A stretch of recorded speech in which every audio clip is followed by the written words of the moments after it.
السلام عليكم، ازيكم عاملين ايه؟ الاستهدافات اللي موجودة على ادز مانجر بتاع فيسبوك هي لحد النهاردة ليها عامل كبير جدا ومؤثر في نجاح او فشل اعلانك الممول. وفي ناس كتير جدا بتستهدف بطريقة مش مظبوطة وللاسف بتضيع الميزانية بتاعتها على الارض. فانا جاي النهاردة عشان اقول لك اقوى واحسن 6 طرق للاستهداف تطلع بيهم احسن نتائج ممكنة وتستغل بيهم الميزانية بتاعتك ايا كان مجالك. فيلا من غير كلام كتير بقى انت تبدا، انزل روق عليها بلايك واشتراك جميل في القناه، وهات كوبايه شاي بتاعتك علشان تروق، وتعالى لي عشان نبدا الفيديو.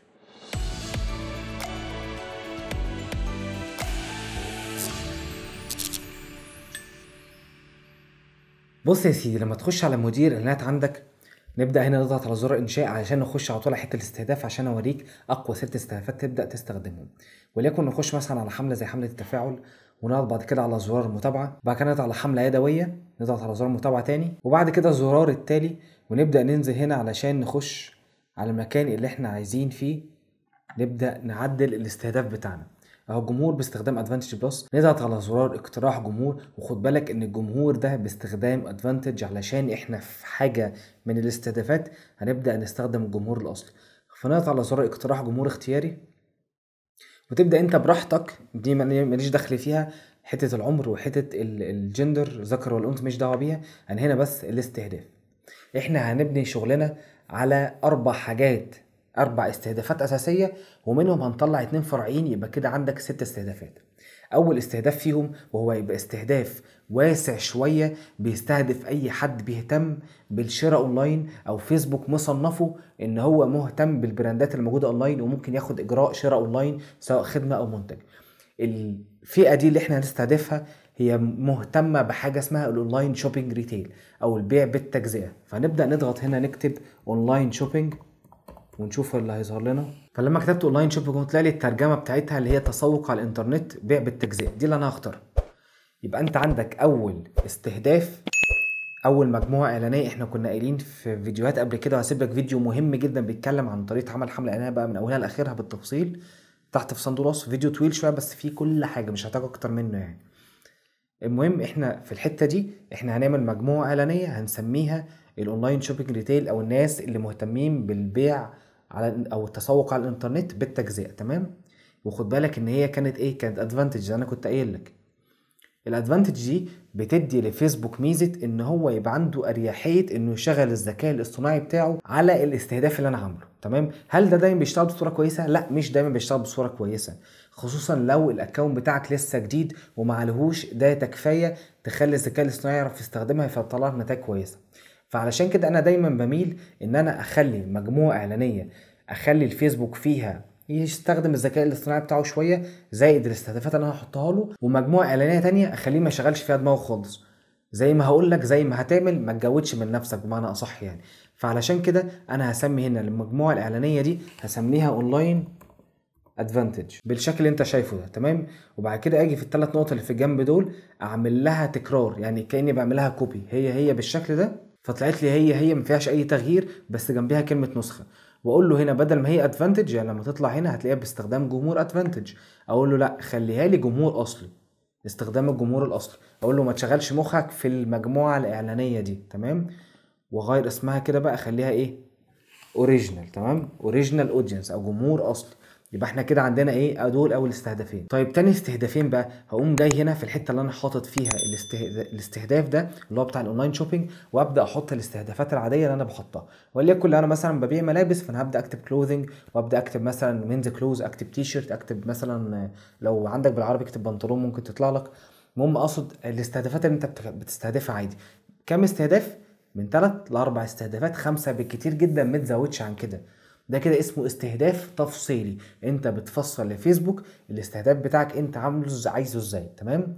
خلينا نعمل حاجه كده برضو بسرعه. يبقى احنا كده عندنا، خلينا في الادفانتج برضو نعمل لها كوبي مره كمان، نسخ مره كمان، تكرار سريع، وننزل هنا كده نشيل دي ونبدا نعمل استهدافاتنا. وليكن مثلا انا بستهدف لبس رجالي، فاكتب هنا من كلوث بس، واشوف النتائج اللي هتطلع لي عامله ازاي. ملابس رجالي اهو بالشكل ده. وابدا هاجي هنا في الاقتراحات اقول له اقترح عليا، فيقول لي مثلا عايز تي شيرت، مثلا عايز مثلا قميص، حسب بقى الحاجات اللي انت شايف ان بالنسبه لك مهم. يبقى احنا هنا كده استهدفنا 3 استهدافات. الثلاث الاستهدافات دول ادفانتج، يعني فيسبوك مشغل الذكاء الاصطناعي فيهم شويه. تمام، انا هاجي هنا اسمي ان دي تيلد تارجتنج ادفانتج. هقوم اعمل لها كوبي مره كمان الديتيل تارجتنج ادفانتج دي، اخليها مره ايه، قول معايا اوريجينال، اخليها مره جمهور اصلي. تمام، تكرار سريع، واقول لها خليك ايه، جمهور اصلي بالشكل ده.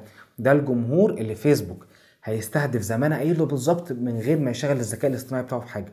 يبقى انا كده اعملها مره، اقول له دي كامبين او دي مجموعه اعلانيه جوه كامبين، شغل الذكاء الاصطناعي بتاعك فيها وهشوف نتائجك فيها عامله ازاي. وعشان ابقى مطمن هعمل مجموعه اعلانيه تانية مش هخليه يشغل فيها الذكاء الاصطناعي بتاعه خالص، علشان ابقى مطمن ان في واحده كده وفي واحده كده، واللي نتائجها كويسه دي اللي هستمر عليها. ولو انت عايز تعرف ازاي تحسن نتائج الاعلانات بتاعتك وتتابعها، كنت عامل عنها فيديو منفصل، ازاي تحلل نتائج اعلانك بعد ما يشتغل وتبدا تطور فيها وتحسنها عشان تاخد منها احسن نتائج. وهسيبه لك برده في صندوق الوصف تحت. تمام، المهم دي الحمله اللي احنا كنا قايلين ان احنا عايزين نعملها ايه، عايزين نعملها اوريجينال. يبقى نيجي هنا من هنا كده نسميها ان دي ديتيل تارجتنج اوريجينال بالشكل ده. تمام كده، يبقى احنا كده عندنا 4 استهدافات. فاضل لنا استهدافين اللي انا بقول لك ال6 دول ما ينفعش تشتغل من غيرهم، ايا كان مجالك هيمشي معاك في ايا كان انت بتستهدف مين. احنا كده استهدفنا الجمهور مره مهتم بالتسوق اونلاين، ومره استهدفناه بالتفصيل، والحمله بتاعتنا بدات اوريدي ايه، تروح تجيب لي ناس وتجيب لي الرسائل وتجيب لي ناس مهتمه. بعد فتره بقى فيسبوك اوريدي فاهم المجال بتاعي عامل ازاي، وبقى في ناس تفاعلوا على الصفحه بتاعتي. هل ممكن يشتروا الناس دي من اول مره؟ مش ممكن يتفاعلوا مع الاعلان بتاعي مره بس ينسوني ما يشتروش، ممكن يتفاعلوا مرتين وممكن ينسوني ما يشتروش.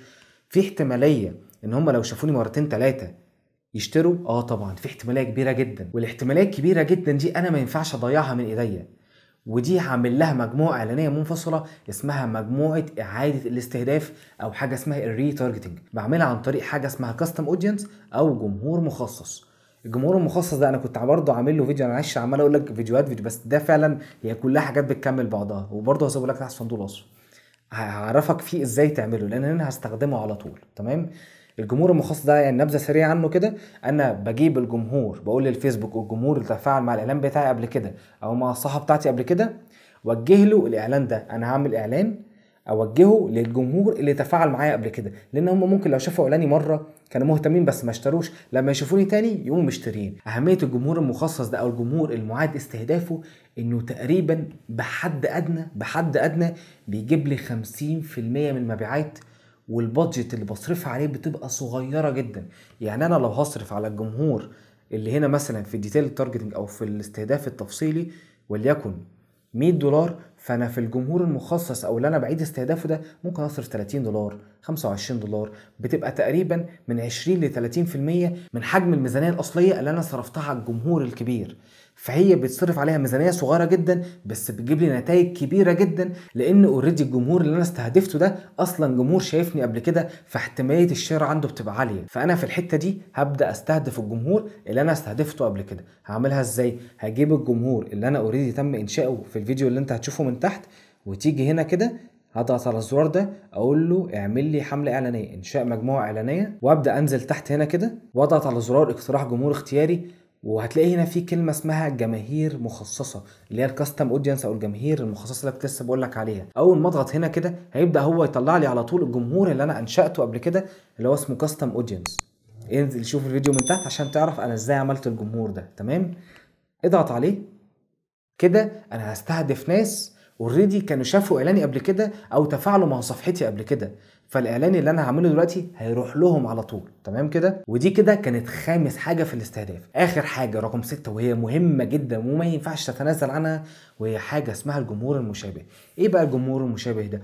الجمهور المشابه ده بدل ما انا كل شويه اروح استهدف جمهور جديد لاول مره خالص عن طريق مثلا الاستهداف التفصيلي او الاستهداف المفتوح شويه اللي هو الاونلاين مثلا، انا بروح اعمل حاجه اسمها جمهور مخصص. صح، الجمهور المخصص ده جمهور ايه؟ جمهور تفاعل مع صفحتي قبل كده، ده معناه انه جمهور مهتم. صح كده، فبروح اقول للفيسبوك اعمل لي جمهور مشابه للجمهور اللي تفاعل مع صفحتي، يعني جمهور عنده نفس الاهتمامات بتاعه الجمهور اللي تفاعل مع صفحتي، علشان نسبه انه يبقى مهتم مع صفحتي هتبقى نسبه عاليه جدا. صح كده، طب اعمله ازاي؟ برضو هتلاقيه تحت الفيديو اللي انا سايبه لك تحت. جميل كده، خش على الفيديو هتلاقيني ازاي هعرفك ازاي تعمل جمهور مشابه وجمهور مخصص. انا هنا هوريك ازاي على طول تستهدفه. جميل. هنيجي هنا برضو ونضغط على زرار انشاء مجموعة اعلانية بالشكل ده، وهبدأ انزل تحت هنا في نفس المكان واقتراح جمهور اختياري، واضغط هنا هتلاقيه ظهر لي هنا على طول اهو جمهور مخصص كاستم 1. يعني انا انشأت جمهور مشابه شبه الجمهور المخصص اللي موجود هنا. اضغط عليها كده واوريدي بقى عندي اهو بالشكل ده. انزل تحت هنا كده شويه ادي الجمهور المشابه، وممكن اظبط معاه شويه حاجات بسيطه في السن اللي انا عايز احدد السن شويه، اقلله مش لازم ل 65، ممكن مثلا اخليه ل 55 واحدد بس الجنس. تمام. انما الاستهداف التفصيلي ما تعملش فيه اي حاجه، لانك اوريدي قال لي فيسبوك هات لي جمهور شبه الجمهور المخصص. تمام. وخلينا اسمي الحمله بتاعتي هنا كده جمهور مشابه، او خليها ايه لوك الايك اودينس بالشكل ده. يبقى ده كده ايه جمهور مشابه. وكانت فوق فين اهي دي هسميها ايه كاستم اودينس بالشكل ده. تمام. يبقى انت كده عندك 6 استهدافات، وخلينا نمشي عليهم بالترتيب زي ما احنا عملناهم. اول حاجه الاونلاين ادفانتج اللي احنا كنا مستهدفين فيها ان هي اونلاين شوبينج ريتيل او بيع بالتجزئه، وكانت ادفانتج يعني انا سامح لفيسبوك يشغل الذكاء الاصطناعي فيها شويه.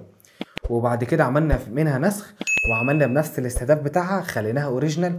يعني قلنا الفيسبوك ما تشغليش دماغك خالص، اشتغل زي ما انا قايل لك بالظبط. دول كده كان اول حملتين او سوري اول مجموعتين اعلانيتين، اول استهدافين. وبعد كده عملنا حاجه اسمها استهداف تفصيلي او ديتيل تارجتنج، وخليناها برضو ادفانتج، وحطينا فيها من 3 ل 5 اهتمامات احنا شايفين ان هم مناسبين للمجال بتاعنا، وخليناها ادفانتج برضو عشان الفيسبوك يشغل الذكاء الاصطناعي فيها شويه. وبعد كده عملنا منها نسخه اللي هي خليناها اوريجينال، اللي هي خلينا فيسبوك يمشي ورا الاهتمامات اللي احنا حطيناها من غير ما يشغل دماغه، عشان نبقى ضامنين من ناحيتين ان دي ما اشتغلتش كويس يبقى دي تشتغل معانا كويس.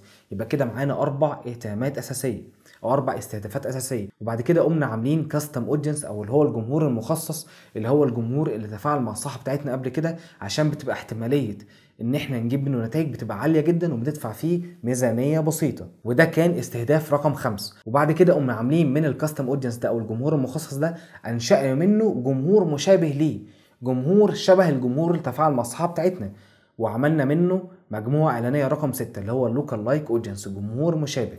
يبقى احنا كده عملنا كام استهداف؟ 6 استهدافات في 6 مجاميع اعلانيه جوه الحمله الاعلانيه الكبيره بتاعتنا. وجوه كل مجموعه اعلانيه من دول هتبدا تحط الاعلانات بتاعتك عادي جدا بقى. ولو انت مش عارف الخطوات اللي جايه هتعملها ازاي، هتبدا برضو تشوف الفيديو اللي انا كنت قايلك في اول الحلقه خالص، انا هسيبه لك تحت لانه مهم جدا. انت لو مشيت على الحاجات دي انت مش هتحتاج اي حد يساعدك في الاعلانات، هتبقى جبار لوحدك وهتجيب نتائج حلوه جدا. وعلشان تخلي الميزان بتاع الحملات الاعلانيه بتاعك موزون صح هتحتاج 3 فيديوهات بالترتيب كده. الفيديو اللي انا قلت لك عليه وهسيبه لك تحت في صندوق الوصف، وهكتب لك عليه فيديو رقم 1 ده اول فيديو تشوفه. وبعد كده الفيديو اللي انت شفته دلوقتي ده فيديو رقم 2 هتحتاجه مهم جدا. وبعد كده هسيب لك تحت في صندوق الوصف هسيب لك فيديو مكتوب عليه رقم 3 اللي هو بتاع متابعه الحمله الاعلانيه وتحسين نتائج. انت لو شفت ال3 فيديوهات دول هتبقى جبار في الاعلانات المموله ومش هتحتاج اي حاجه من حد، وهتطلع نتائج قويه جدا باذن الله. وبس كده يا سيدي، ده كان الفيديو بتاعنا النهارده. هسيب لك لينك المقاله مهمه جدا بتتكلم عن اقوى واحسن طرق التفاعل على صفحه الفيسبوك بتاعتك بصوره مجانيه تماما. انزل اقراها هتستفاد منها جدا. ولو عندك اي اسئله ممكن تنزل كتير تحت في الكومنتات هبقراهم كلهم، او ممكن تخش تكلمني على صفحه الفيسبوك بتاعتي. هسيب لك اللينك بتاع تحت في صندوق الوصف وفي اول كومنت. ولو محتاج اي شغل علاقه بالاعلانات المموله او السوشيال ميديا والجرافيك ديزاين او حتى التصوير، هسيب لك رقم الواتساب بتاعي برضه في صفحه الفيسبوك، اللينك بتاعه تحت في صندوق الوصف. يا رب تكونوا استفدتوا من الفيديو بتاعنا النهارده، وخليكم عارفين احنا دايما في خدمتكم. شكرا.